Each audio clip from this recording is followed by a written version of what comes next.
Hey everybody, listen up! Here's what God has to say. Where is everybody? Hello? Anyone?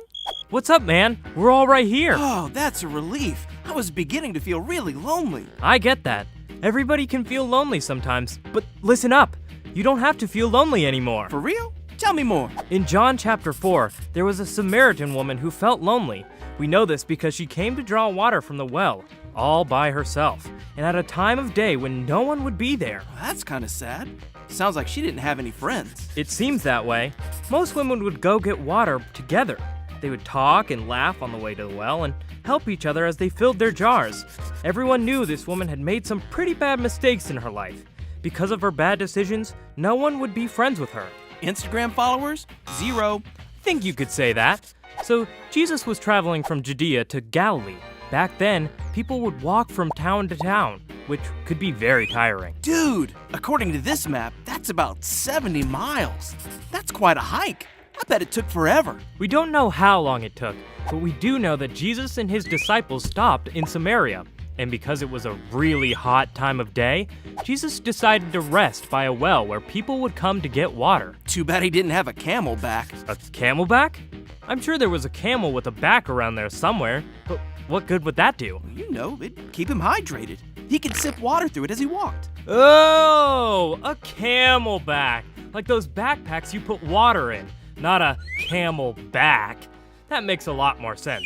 Either way, Jesus didn't have a camelback. Instead, he asked a Samaritan woman to give him a drink. What? What did she do? Well, in those days, Jews were not supposed to talk, eat, or drink with Samaritan people. Jesus was a Jew, so the woman was shocked that he would ask her for a drink. Kind of like if a superhero were to ask their arch nemesis for a cherry slushie? That would, never happen. Yeah, it was a big deal for Jesus to speak to her, let alone ask her to get him a drink. She listened as Jesus began to tell her about God's gift that could be hers. What kind of gift are we talking about? Like a new pair of Nikes? A trip to Disney World? A new car? Not quite. None of those things were around back then. Besides, they don't even compare to the gift Jesus was offering her. He told her about the gift of living water. Is that the kind of water you chug down on a hot, sweaty day? No, it's not that kind of water that you drink, but the kind that helps you to never be thirsty again. Just like water satisfies our thirst, Jesus satisfies our hearts.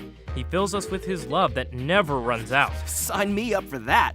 I bet the woman wanted this kind of water. She did. She had been living a lonely life, and she hadn't always made the right decisions. In fact, Jesus told her everything she had done. Oh, like when she spit her vegetables out in her napkin so her parents wouldn't know she didn't eat them?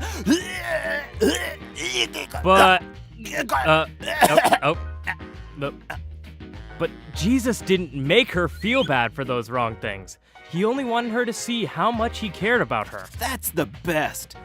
So how did that help her not feel lonely anymore? Well, when we decide to follow Jesus, it's like taking a sip of living water. Jesus fills our hearts up with his love. From then on, he is always with us, and there is never a reason to feel all alone. So, even when I'm by myself in my room, Jesus is with me? Yep. What about when I'm with a lot of people and I don't know who they are, and I still feel alone? Jesus is with me then, too? Even then, Jesus loves you, and he loves me. When I feel lonely, Jesus is with me.